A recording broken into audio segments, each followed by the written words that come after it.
You are listening to the Two and Out CFL podcast, a proud member of the Canadian Football Podcast Network. I'm a Rider fan. I bleed green and white. Mike Riley is my favorite player in the CFL. I'm not afraid to admit that. I wish he was my dad. Mike Riley is the man we should all aspire to be. Oh, yeah, I don't mind that. Grab some poutine and a double-double. It's time for the Two and Out CFL podcast. Now they have to kick it out, and they do! Every week, Travis Currah. Does anybody still care about this podcast? And Brazilian Ty. Hunters are people, too. Talk fantasy football, bring you the latest in CFL news, and sprinkle in a little bit of nonsense. Are you kidding? This is unbelievable! Ready, set, hunt! And we are now on Spotify as well. We're in the big time, Brazilian Ty. So get in on it and get us on Spotify. Now, Brazilian Ty, you have had the week of all weeks. Technically, you are a millennial, but you can't even run a printer these days, apparently. It all started on Sunday. Okay, I'm listening. Got to my hotel room, set up my printer for work, and pulled out the ones that, like the setup cartridges that it comes with, right? Like they're only one use. Yeah. Ran the test, worked fine, put in the new ones, nothing prints. I'm like, okay, whatever, I'll deal with it tomorrow. I get one of the ladies at the office to print off a timesheet for me to get printed or to get signed, do all that stuff, come back, look at it, look at the picture, look back at the printer, look at the picture on the box. Yeah, those cartridges are in backwards. To make matters even worse, earlier that morning on Monday, I sunk the quad up to like over the tires. The entire engine muffler was underwater, so then I had to hop off it was over my belly button and push it backwards until I could get the muffler out of the water and the engine kind of dried off enough where I could start it, back it out, and do all that. So I had a really fun Monday. It took me about an hour and a half to figure out how to get those cartridges out, but now, hey, the printer's up and running just fine. So you're saying this all started on Thursday when the Riders got their butts whipped? Oh, yeah, that might have been the start of my downfall, yeah. In the Huddle with Currah and Ty on the Two and Out podcast. Oh, I can't believe week 3 is here already. I kind of want it to slow down. Before you know it, it's going to be the Grey Cup. But this news came out. This Canadian Football League and the Players Association are going to cancel voluntary off-season workouts. I've seen multiple sides to the argument here. And a lot of people are saying, hey, maybe this is something that the vets in the PA want taken away because it gives GMs, coaches less time to look at new players, less time to evaluate them before the new season. So the vets are like, hey, our jobs are a little bit safer. And you know what? We don't have to be put in a position to say, no, I don't want to do this voluntary workout. But people are also saying that without looking at these new players for longer and having more opportunities, that it might hurt the quality of the football early on in the season. What say you, Brazilian Ty? Ever since Randy Ambrosie has become commissioner, his top of the list, first thing he wants to do is player safety. And you know what, getting rid of this, it's just another aspect of that where, these guys aren't going to be participating in football drills and activities, less chance of them getting hurt. I know that it kind of sucks for guys that maybe aren't going to get that look or as long of a look as they would, otherwise, have a good mini camp. And then when you go to training camp, you might have a little bit of leeway. I get that. But I think player safety is the big reason here. I also think that he is really looking at the bottom line of all these teams, and these voluntary workouts, wherever they hold them in Texas or Florida or Nevada or something like that, got to cost a lot of money to put on. I know some of the players basically have to, pay $100 to try out or whatever, but I think he's trying to cut a lot of these unnecessary expenses as well. Oh, for sure. And you cut out those expenses, and like you said, the bottom line isn't going to be as drastically affected by, you come in, started in the season, and you're already in a hole. It kind of makes it so that your gate is, you're going to get more of the gate, you get more of the TV revenue, you're not spending as much money, and all in all, that makes that if it makes all the teams healthier financially, it's going to be better for the league. TSN also announced that live mic games are coming back, and a lot more than they have in the past. Actually, 18 games are going to be live mic games this year. There's going to be 4 games for each team, and they're going to be starting actually this weekend, Winnipeg and Hamilton, and there's going to be 1 a week basically for the rest of the year. I am actually a fan of these. I had no problem with what they did. It really showed kind of what goes into a game. However, I kind of wish it was changed a little bit. When the quarterback's at the line calling out his gibberish, nobody knows what it means. Each team has their own lingo, so I don't really see a point to that. But if you're going to mic guys like Simone Lawrence and Odell Willis and Duron Carter for the whole game and you can hear it live, I understand you might have to put a delay on some of these guys. That's what I want. I don't want – a lot of these quarterbacks aren't really talkers. They're just there talking about the game because they control absolutely everything. I would like to see the guys with more personality and more freedom be mic'd up this season. Well, and we saw that last week with Deontay Spencer. Yeah. If you got an 8 in front of your number, you don't try to play corner, blah, blah, blah. It's like that's the stuff I want. I know it's nice to hear, guys in the huddle and, at the line barking out their signals and all that stuff and the discussion that the coaches will have with refs and all that crap. I prefer the real in the heat of the moment. That's the stuff I want. You're going to hear it on TV, a play call, and you might know maybe some of it, but you're going to have to watch that so many times to figure out what everybody's doing. Each play? Yeah, exactly, right? Each play, because, each word is for a different receiver and all that. And to follow all that, it's tough. But I prefer the heat of the moment, face to face with a guy, a little bit of trash talk, a little bit of nice tackle or great hit, or that there'll be more of that coming. I like that stuff more than the live mic on, just for the play. Yeah, last year it was Kent Austin talking to a ref, or maybe it was even the year before. He referred to Brandon Banks as Speedy B, and I thought that was looking for a pass interference call. Yep, that was really cool to see more stuff like that. That is what I want. Well, and we saw it in MLB. I don't know if it was this year or last year, but Terry Collins was mic'd up for a game. Syndergaard throws at a guy, and it was a premeditated. It happened in the series before, and instantly Syndergaard got thrown out. And Terry Collins comes out of the dugout, and the ump was mic'd too, or it might have just been the ump was mic'd. But you got to hear what he says to Syndergaard. It's like, no, you can't do that. Now we're in the jackpot too. We knew this was going to happen. You're gone. Collins comes out, loses his mind, calls him what he shouldn't call him. If you've watched Bull Durham, you know the word. And yeah, he was tossed. But you never get that. You never get to hear. You try to read lips, and they're talking so fast, and there's spit flying, and there's gum everywhere, and that's. I want the real thing. I want what happens with just everyday discussions, or when a guy gets kicked out or a penalty like that. That's the stuff that I really like. I appreciate what they're trying to do with the live mics for the game, but I just think they're kind of missing the mark. Westerman and Manziel in preseason, I would have loved to be a fly on the wall in that one. Oh, absolutely. There has been a update on Ricky Ray. So on Monday, he was released from hospital, and at the time, all they said was that he's going to miss significant time. And then it came out today that doctors have advised him to not play for the rest of the season. I don't know if it's the end. There's a big part of me that hopes it's not, because to see Ricky Ray's career end like that is just tragic. I don't know if there's any other way to put it, really. I do wish if it was going to end, it would have ended in November. But depending on what happens for the rest of the season, you got to think, even if he comes back, that it wouldn't be with Toronto. That is a great point. Now that James Franklin's basically been handed the reins, has a chance to run with it, and like doctors telling Ricky Ray that he probably shouldn't play this year, I'd be listening to the doctors. He's 38 years old.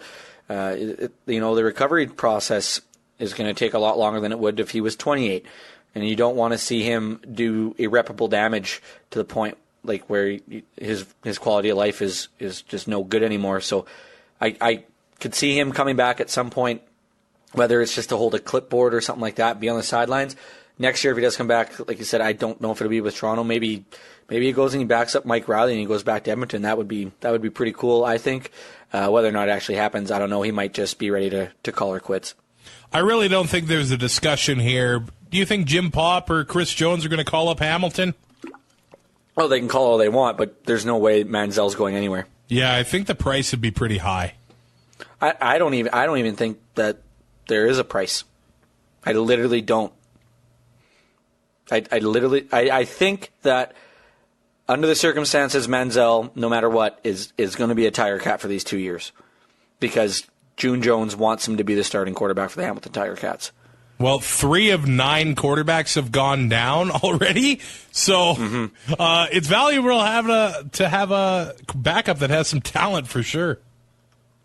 Oh, and we talked about this earlier in the year, where if you don't have a backup that can play, you're going to be in a lot of trouble. And these 3 teams now have got to hope that what they saw in their backup quarterback, which we've seen with Chris Trevler already, has been what they hope. But these other, with James Franklin, Brandon Bridge, just kind of hope that what we've seen in the short time that they've actually got to play is that's what they are, and that they can win a football game. Let's talk about the Week 3 games. Join 2 and Out for CFL Fantasy and CFL Pick'em and show Currah and Ty what you got. They are who we thought they were. Just click cflfantasy.tsn.ca. Enough from talking about it. There has to be consequences. And pick'em.cfl.ca. Calgary's home to Ottawa. They're 7.5-point favorites. Last year, they won the season series. 1 win, no losses, and 1 tie. Actually, Trevor Harris, as a starter with the RedBlacks against the Stampeders, has not won a game. 2 losses and 2 ties. They've tied twice in the past few seasons. The Stampeders outscored Ottawa last year 74-40. So these 2 teams, no matter how far apart people really want to think and say they really are evenly matched. And I think all the credit has to go to the coaching staff in Ottawa. They're a very underrated group. Oh, for sure. And these 2 teams just match up so well together. Yeah. It just seems that every matchup is, it's almost a wash. Like, a Calgary receiver will be able to burn a halfback and make a big play, but then all of a sudden that halfback can make a play on that same receiver, and it kind of cancels out. And it's the same way when Ottawa has the ball. When these 2 teams play, it's almost guaranteed to be the game of the week. Yeah, we can even go back to the Grey Cup. I know Burris was the quarterback that time around, but everybody basically wrote off the RedBlacks heading into that game, and they did just fine. I think a lot of people wrote off the RedBlacks offensive line last week, me included. I'll eat some crow here. Mark Corte was just drafted in April or whatever, and man, he goes up against one of the best D-lines in the league in Saskatchewan, and they kept Harris clean. Evan Johnson is going to start again, and if they handle that Calgary defensive line, well, that's 2 of the best in the league. Look out for Ottawa. If you give Trevor Harris time to throw the ball to Greg Ellenson, Deontay Spencer, and Brad Sinopoli, you're going to lose that football game. Or you're going to win that football game, sorry. If that O-line protects Harris like they have in the first couple weeks, or I guess they've only played 1 game, but like they did against Saskatchewan, there's no reason they can't win this game. The big 3 in Ottawa used to be Williams, Ellingson, and Sinopoli. Well, maybe Jackson. They had a big 4 a couple of years ago. Now it's Ellingson, Spencer, and Sinopoli. They all have pretty good fantasy games against the Stampeders. Greg Ellenson, of course, leading the way. He is the number 1 target for Trevor Harris, it seems, week in, week out, 18.1. Deontay Spencer at 16.8. Sinopoli, who doesn't, he never makes the flashy play. He never seems to be in the top echelon of CFL receivers, averages 14 points against the Stamps. And, he's only at 35-61. He's so steady. Yeah, he makes catches. right? And now with it being a PPR league, those catches are huge. That's an extra point. Harris puts up 20.1 points against Calgary. Those points have got to come from somebody. And with the receivers he has, like this is the. I know everybody wants to call Saskatchewan, but this is the best receiving core in the CFL. I'm a fan of William Powell. I really am. I like his running style, and I think if he can stay healthy, he could be the best running back in the league. But at over $8,300, I don't know if I like that this week. That's kind of tough to fit in. He only averages 15.9 overall, and he's only played one game against Calgary in the last couple of years, and he only got 10.6. That being said, if the O-line plays like they did last week, he could have a pretty big game. Kind of expect this game to be a bit of a shootout. I don't know if I like either defense, really. Especially Ottawa's, in the last couple of years, they've averaged 1.2 points against Calgary. Like, that's not good. They average 6.8 overall, so, you can tell that when these two teams hook up, it doesn't really seem to matter where or, who both teams end up putting up points. Calgary's defense averages 10.5, but that a lot of that is sacks, because both teams put up the points. So if you can get a couple sacks and maybe a turnover, that's where you'll get your points in this one.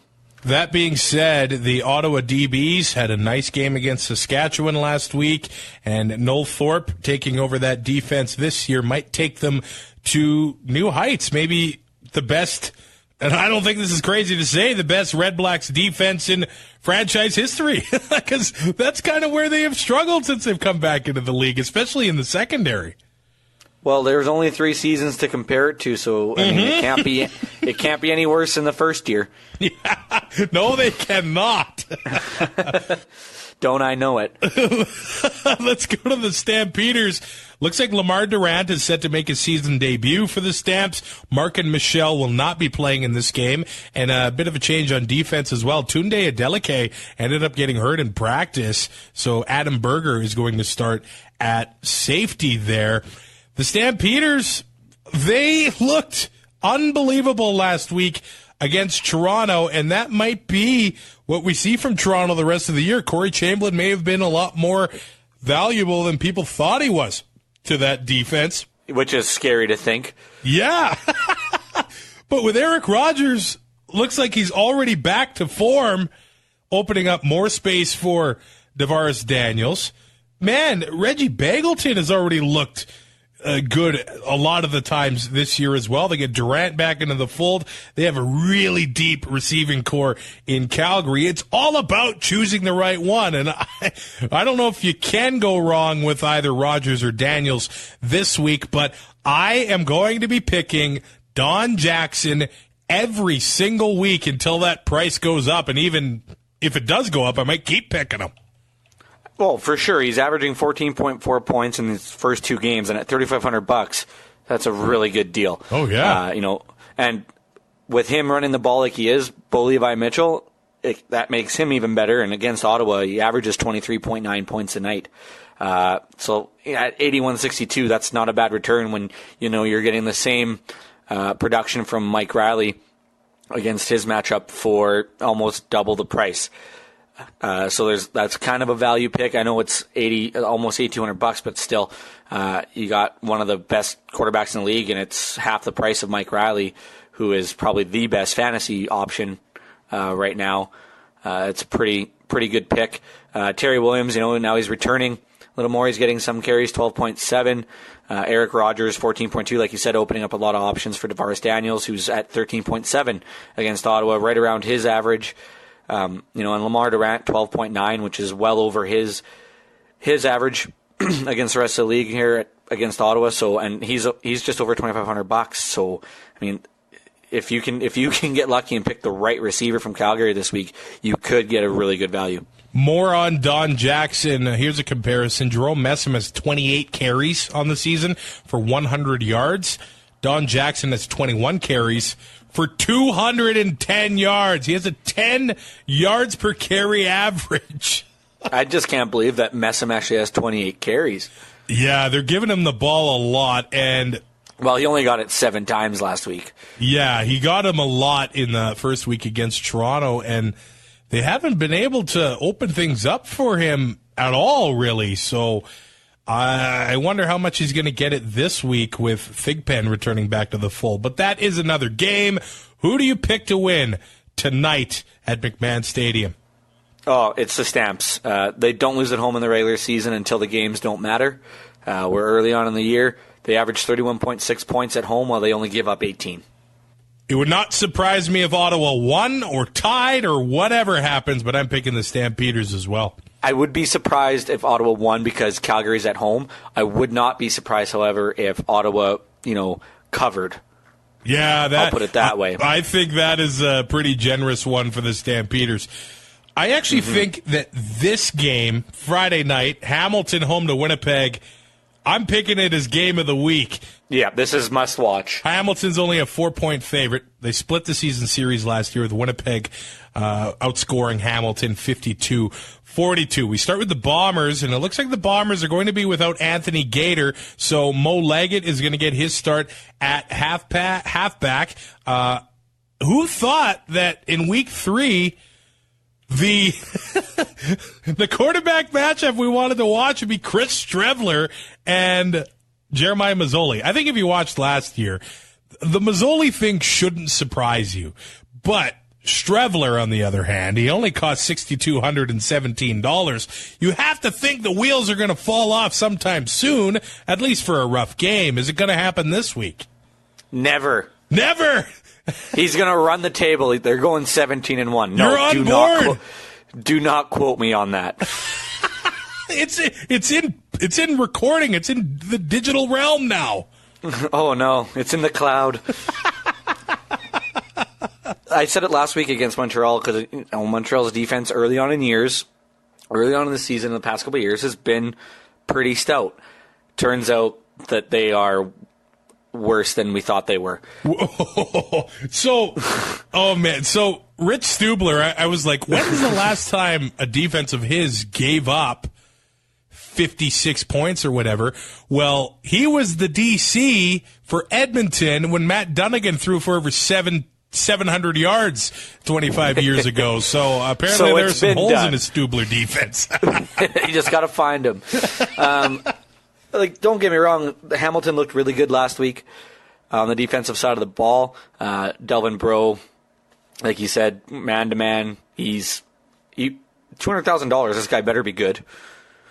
Yeah, no kidding. Right? And, if they can, I said it last week, I'll say it again, if a team has to be able to shut down one aspect of Chris Strevler. Now, I'm not saying that he's not going to get himself into trouble at some point, because inevitably he's young, that'll happen. But if you can shut down the running aspect and make him throw the ball more, or, make throws that he doesn't want to make, he's more liable to make a mistake. If you can shut down that pass game, and he's young, it's going to be the short pass game, and I know I call Matt Nichols a game manager. Chris Strevler is the same kind of passer, but he has the running game to put with it, so it's a little different. But a team at some point has to figure out how to stop one of his aspects of his game for them to be successful. And until somebody does that, he's just going to keep doing this. The Tiger Cats, maybe without Richard Leonard in this game, one of the best DBs in the entire league over the last little while.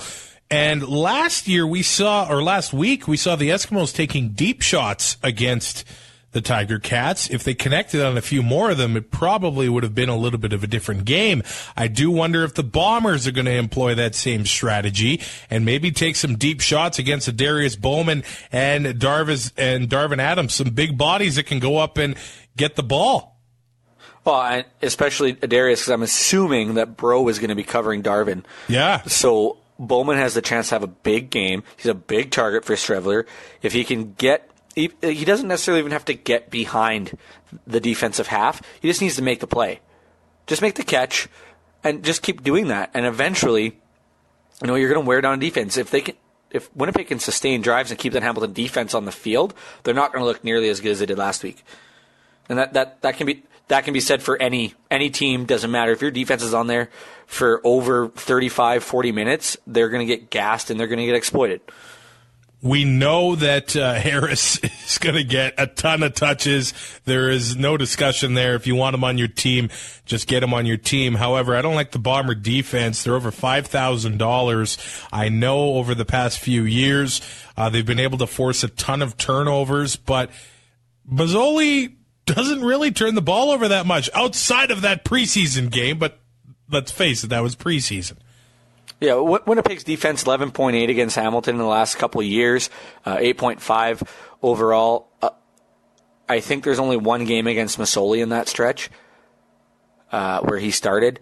So a lot of that is against Zach Claro, so it's kind of hard to read. The way Mazzoli plays is pretty different than Zach Claros did. So, and he still has, Brandon Banks, Jalen Saunders, Luke Tasker, Terrence Tolliver. Like he's got all these weapons. So the Winnipeg defense, if they're not careful, they could get exploited. Here's a Hamilton stat for you. Sam the Rifle Echeverry set the record for 9 games in a row with at least 300 yards passing in 1956. Now that's incredible. In 1956, I'm pretty sure they run the ball about 50 times a game. So So the forward pass came in that year, or? Kent Austin tied that record in 1991. Jeremiah Mazzoli currently has 7 games in a row with at least 300 yards passing. I don't know if I can bet on that anywhere, but with the Bomber defense that likes to give up yards, the Richie Hall defense likes to give up yards. Let's face it. They want to force an offense to make a mistake. They'll give them what they get. And try to hold them to field goals. Yeah, exactly. So I'm assuming that Mazzoli's going to do that. Can he break this record? It's a home and home with Winnipeg. I'm sorry, it's Hamilton, Winnipeg this week, and then a home and home with Saskatchewan. So, oh, that's right too. Yeah, I think he's got a really good shot, especially if he can get it done against Winnipeg. And like you said, with the Richie Hall defense, like they like to give up yards.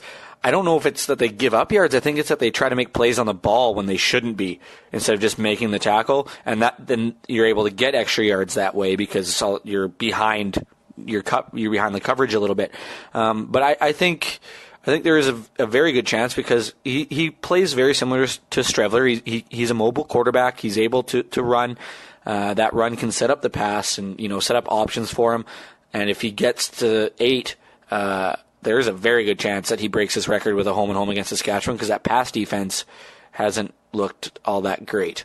Yeah, right now. So if they can't get pressure on Mazzoli, he might be able to pick apart that secondary as well. Now, all of a sudden, Hamilton has a heck of a receiving core as well. Now that they add Terrence Tolliver, they've got a big receiver. If you look at, they might have actually the smallest receiving core in the CFL. Brandon Banks, Jalen Saunders, and Luke Tasker are not big guys, but then you add Terrence Tolliver, and then you've got a little bit of height there. But, man, they've got a heck of a receiving core there now, too. And we've been saying for 2 years that Brandon Banks needs to be more involved in this offense. They finally did it. And they finally did it, and, you could see it with the record, that the whole team, and granted, that probably had a lot to do with Mazzoli and them being willing to run the ball, but the offense it has so much more flow because there's so many more options, and Mazzoli can go to any one of these guys, and especially Banks and Saunders and even Tolliver, they can break a play wide open. Luke Tasker just seems to be your typical possession guy, which, don't get me wrong, that you need to have those guys. It's a great add on fantasy because he gets a lot of catches, lots of targets, and he's able to scramble for yards. But you get a guy like Banks where you can throw a slant and all of a sudden he's gone for 50 yards and a touchdown. That there's added value to that rather other than just making a catch and getting a first down. So Banks at 12.7. A lot of that was special teams earlier in the last couple of years. So it's kind of hard to quantify that, but Jalen Saunders at 11.4, Luke Tasker at 12.8, Terrence Tolliver at just over $5,000, 19 points he averages against Winnipeg.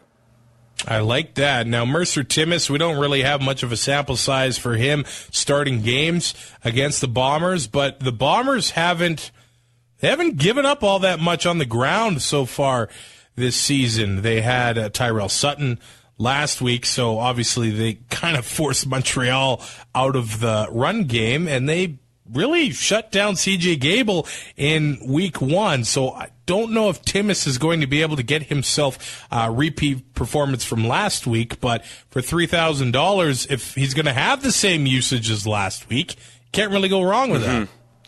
No, and at $3,000, you can really load up at all your other positions. And, if he has a down week, a down week compared to last week and maybe scores 10 less points, you can probably make that up with your higher ads or your higher priced ads in other positions. Who are you picking to win? Winnipeg. Hamilton, since 2015, has only won 10 games at home, and Winnipeg averages 28.2 points on the road in that same time span. You are going to notice another pattern with my picks this week. I am taking the Hamilton Tiger Cats at home. So you know my pattern already? Yep. I'm not going to ruin it this time, though. We move on to Friday Night Football. The Eskimos home to the BC Lions, 6.5-point favorites.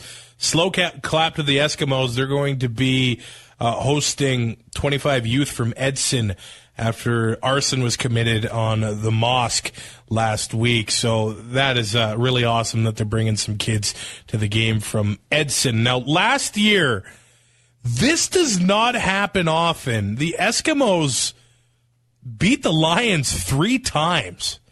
It's hard to beat a team 3 times in one season. The Eskimos, they only had a 20-point spread in that one, so they outscored the Lions 102-82. Before we go to BC, the CFL had a conference call yesterday. I was on that call. Odell Willis talks about whether he has had this game circled on his calendar. I'm going to be honest with you, yes, it has. I'm ready to play. I'm ready to chase my buddy Trigger Mike around, ready to chase my other little brother, the little baby giraffe, They got an explosive offense, and, I've been going against it in practice for the last 5 years, and now I get to do it live. And like I say, it's going to mean a lot to me because, like I said, those, a couple of guys over there, those are my brothers, and like I said, I want to have fun, and, of course, I want to get a win just like they want to get a win, so I'm most definitely ready to play. Odell might be my favorite guy to listen to in the Canadian Football League, and if you listen closely in that clip, you can actually hear Mike Riley giggle a little bit when Odell's talking about... I thought that was you. No, that was Riley. I did giggle as well, but there is a Mike Riley in there as well, and it was just awesome to listen to. Well, even if he would have said that he didn't have this game circled on his calendar, we all would have known he was lying. Oh, absolutely. Absolutely. Right?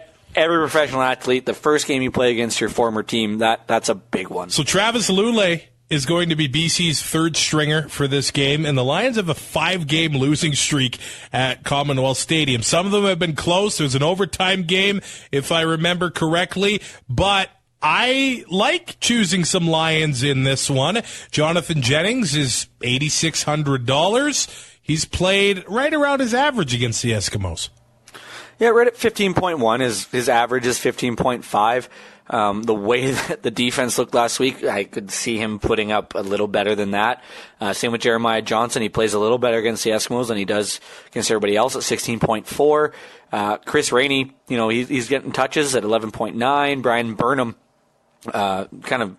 seemed low that he's only at 10, but he only averages 14.2, and when you hear the name Brian Burnham, you expect a little higher number than that, but it is what it is. And actually cheaper than Brian Burnham is Emmanuel Arsenault. He averages 19.5 against the Esks, and you got to pay less than $5,000 to get that in your lineup. I definitely like the Manny show this week. The Lions defense, I am not 100% sold on that secondary yet against the Eskimos. I think they probably will gel as the season goes on, but against Mike Riley, you have to think they're going to rebound. Well, and it's that defense is a tough pick. Any defense going against Edmonton can be a tough pick because they could look, like an anemic offense the week before, just on an off game, and then all of a sudden that night Riley's putting up 400 yards, CJ's rushing for 100 and a touchdown, a couple guys are 100-yard receivers, and your defense is getting you negative points. So I tend to stay away from teams that are playing Edmonton right now on the defensive side. Yeah, the Eskimos can put up yards. There's no denying that. And we talk about the Eskimos. They signed Canadian receiver Sam Shiger, who spent time with the Owls and the Ticats. He competed in bobsleigh at the Olympics as well.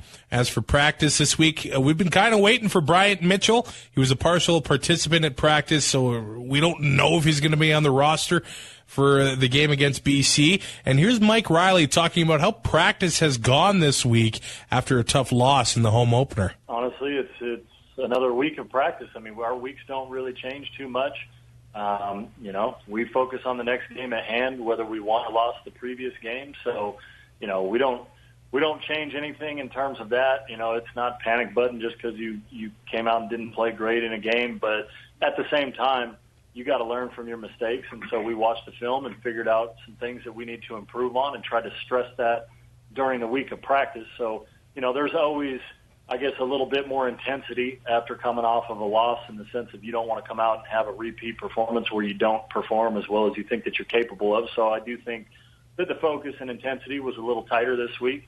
But again, if you weren't trying to practice that way before the last week, then you weren't doing things right. I think we do try to do things right here every single week. So I don't think there was, a totally different feeling around the practice week. So I think the 2-and-out drinking game, do we need to take a shot every time we gush about Mike Riley? I think that's more of the Eskimo Empire drinking game, is it not? Dude, I think we have more of a man crush than even they do. I think so. The hats, the beard, the answers. Like, what does this guy do that's wrong? I have not hidden it in the 3 years we've been doing this. I'm a Rider fan. I bleed green and white. Mike Riley is my favorite player in the CFL. I'm not afraid to admit that. I wish he was my dad. Mike Riley is the man we should all aspire to be. Oh, yeah, I don't mind that. I got a lot of hats. I don't know if I could pull off the hat he did at the awards, but, I would definitely take some style tips, and I'm sure he's a perfect gentleman. Riley averages 23 points against the BC Lions. If you can get him into your lineup, you're never going to go wrong. No, it's tough to have a week where he plays bad, and those are few and far between. But like I said before, Bo Levi Mitchell at just over 8 averages more against his matchup than Mike Riley does against BC. So there's something to look at there if you're looking for a little bit more cost control. But I mean, Mike Riley, he could go anywhere from 23 points like he usually gets, and he could also score you 35.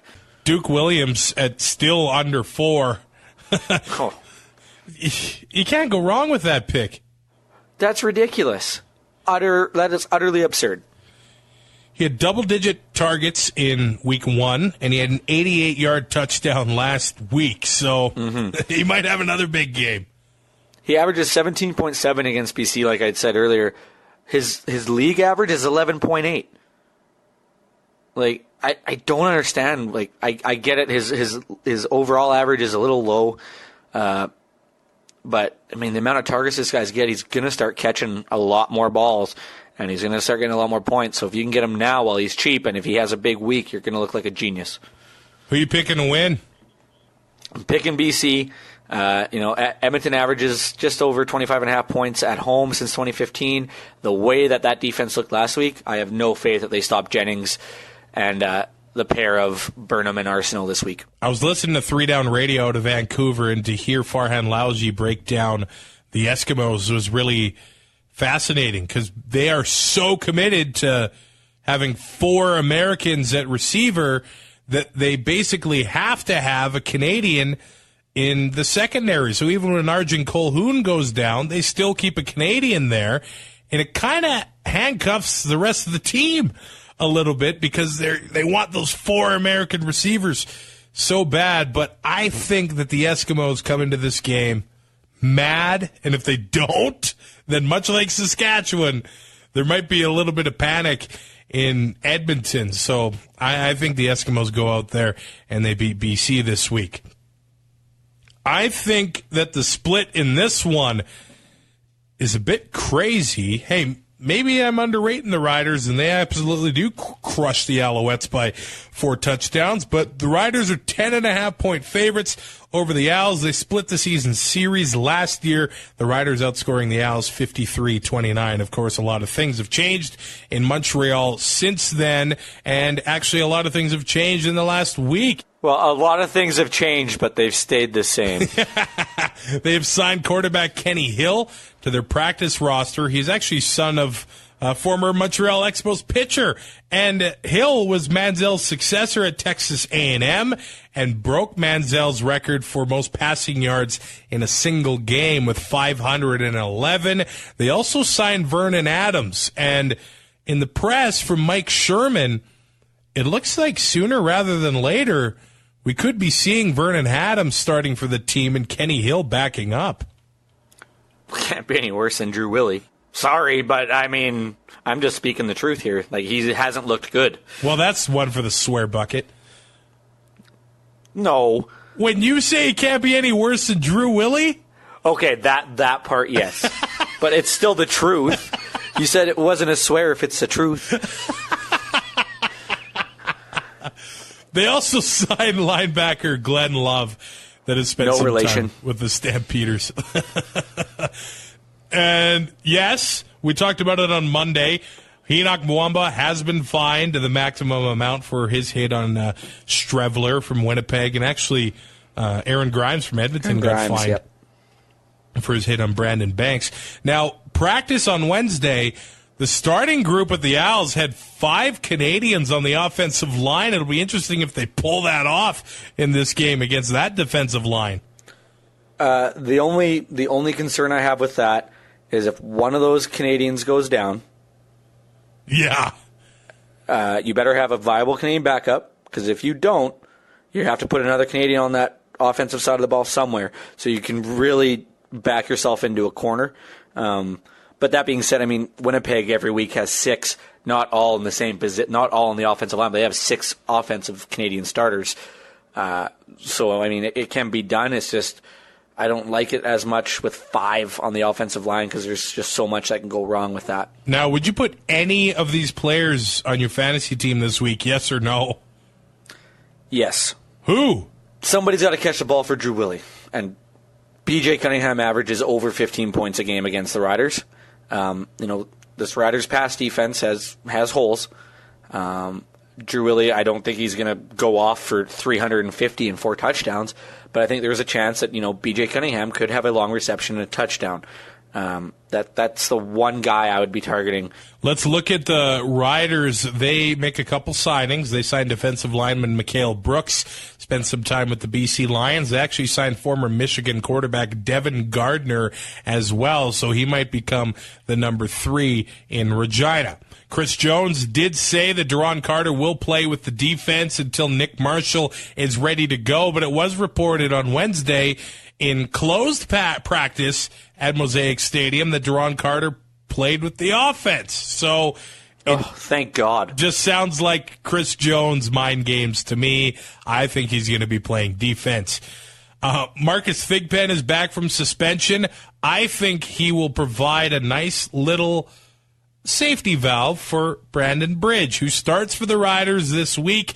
Zach Collaros will miss this Saturday's game, and he has been added to the 6-game injured list. Now, Collaros, with his salary, is a prime candidate for the 6-game injured list because you can pull as many guys you want off the 6th game, but you can pull up to 2 guys and have their salary not count against the cap while they're on the list. So Collaros is a no-brainer to put on the 6-game injured list. I don't know how much money he gets up front, but that's a significant savings for the Riders. And I don't think he's going to miss all 6 games. Obviously, he's going to miss this week against Montreal. And then let's see their schedule here. They have back-to-back against Hamilton. But there's a bye week in the middle as well there. So right, yeah, it goes Hamilton, bye week, Hamilton. Maybe Collaros makes his return against Hamilton at Tim Hortons Field. That's a distinct possibility for sure. Brandon Bridge, we don't have much of a sample size for him starting against the Alouettes, but he cost $6,000. If you want to start him, I don't really have the biggest problem with it, but if Montreal can get to him, they do have a good front. We know that. And if the Rider O-line is unable to protect him, I know Bridge is quite mobile and he can get around some of that stuff, but I don't have a problem with starting Bridge at all. No, and it was the same as last week. It's Montreal's defense. Chris Streveler, it was a no-brainer, mobile guy. This defense, like you said, the front four, it on paper, it's good. And, they've shown that they can get pressures and, they can't get home a lot of the times, but they can get pressures. Not that the CFL tracks it anymore. But, Brandon, we don't know what Brandon Bridge is. We've seen him start one game as a Rider in this offense. We've seen him come off the bench and do things, last year with Kevin Glenn when he was starting. I don't know what Brandon Bridge is. I don't. We've seen him start not even a handful of games, and it just when he is in last week he wasn't good, and I would be afraid to put him in fear of that happening again. He's still young and doesn't have a lot of experience. There's a lot of veterans on that Montreal defense that can make him pay. I actually really like Marcus Thigpen this week. 12.8 average is only at $4,000. He's going to take carries away from Jerome Messam. And Messam only averages 5.9 against Montreal. I think Marcus Thigpen in your lineup is not a terrible idea. He could go off for 100 yards and a touchdown, and there's your 16 points. And he's a good receiver, too, so there's extra points there. Naaman Roosevelt, he's steady. He gets his targets. Caleb Hawley, and he's only getting better, and he's getting in the lineup every single week, too. And he's cheap. Yeah, he is. If you back yourself into a corner with the rest of your lineup, Caleb Hawley's there at just over $3,600. Averages 11.3 against Montreal. Naaman Roosevelt just over 5,000 at 13.3 points a game. Deron Carter, on the off chance he plays offense, doesn't have a big sample size against Montreal, but his league average is 13.4. You have to think that the Rider defense will rebound. I would hope so. Just under $4,500. They average 8.2 since 2015 against the Montreal Alouettes. Who do you pick? I hummed and hawed about this one, but then I thought to myself, it's Montreal. What are you doing? Pick Saskatchewan. Montreal on the road in the last 3 seasons has only scored 16 points a game. They've lost 20 of their 27 road games since that point. Wow. I had a little calculation for picks and everything, and it came up Saskatchewan minus 10.7, and I thought I had a number wrong somewhere. And I go on Bodog Sunday night, and Saskatchewan was minus 10.5. We had tweeted out, get that line while you still can, because Brandon Bridge is now going to be starting. They locked it this morning. I check it; it's unlocked, still at 10.5. So that's what the betting public and Bodog think about this Montreal Alouettes team. So don't tell me that I got to put extra money in the jar. I haven't gotten a Rider game right this year. There's only 2 to choose from, but I'm picking the Riders to win this one. Quickly, who's in your lineup this week? I got Chris Streveler, Jeremiah Johnson, Andrew Harris, Eric Rogers, The Manny Show, Terrence Tolliver, and Saskatchewan defense. I've got $137 left over.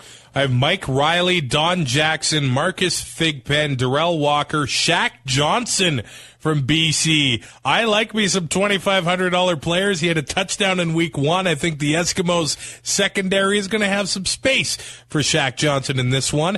I've got DeVaris Daniels in my flex, and yeah, I am starting the Rough Rider defense. How much you got left over? I got actually $283. So I was messing. Ooh. Yeah, I won this week. I was messing with my lineup. I had one that had $31 left over, and I ended up changing my mind. Thank you to the good response we've had so far this season. David at DGTN Teacher was listening to 2 and Out on his flight. I hope we were able to pass the time. At the Baron Rouge Thank you for the note. He says he loves the Monday shows. Whoa. What about the Thursday shows? No love for the Thursday show? Maybe the Thursday show sucks. Who knows? Maybe it's the production. And Andrea at Dustyfoot Dre says, you're mean to Matt Nichols, Ty. She doesn't follow Winnipeg, so she wants an explanation. Because he's boring? It's just no fun to watch a Matt Nichols quarterbacked game. You're just you're waiting for the sky to fall and something to happen, and it usually does with a ill-timed interception or something. Don't get me wrong, they went 12-6 last year, but it's just a boring brand of football because he's a game manager. That should be in the drinking game. Because every time I call Matt Nichols a game manager, you got to take a shot. Yeah, so we put it out there, the 2-and-out drinking game. Maybe you slamming Matt Nichols deserves to get in there. But we got some great suggestions. So I think Dylan said take a shot every time you say granted. I don't know if you said it once in this episode. I think I might have said it about Matt Nichols just now. Oh, okay. I might have said it. But just for Dylan, granted. So good luck with that. Take a shot every time I laugh. That might have to be taken out of the rule book because I don't know if anybody would survive that. Well, then we might as well play Sentry on at that point. Shotgun a beer when you hear the elk? Well, Tyrell, swear, because we don't play elks all the time. Swear. Well. Guzzle a cheap Lucky Lager when a bargain TSN fantasy player is mentioned. Shaq Johnson. We mentioned a lot of those tonight. Oh, yeah. So guzzle your Lucky Lager. Don Jackson. Take a shot whenever we bash Montreal. Oh, what a dumpster fire. Oh, yeah, a shot of Fireball whenever a team is called a dumpster fire. Drink whenever the Riders are mentioned. That one just seems unfair. Well, that one's tough. That one's tough because we talk about every game and every team. And every time I compliment Drew Willie, oh, look at those eyes. If you listened to the last 3 minutes of this podcast and played the drinking game, you would be done. You're calling in sick tomorrow. Give us a rating and a subscription on iTunes. Hey, we're on Spotify, Google Play, just about everywhere. So if you can't find us, that's on you, That's man. on you, man. Yep. Happy Canada Day. We will talk to you next week. We're going to decide. We'll probably still put out a show on Monday, even though it is a holiday. So we'll talk to you. Enjoy your long weekend and enjoy the football. Thanks for listening. Find more great shows like this at CF Pod Network on Twitter.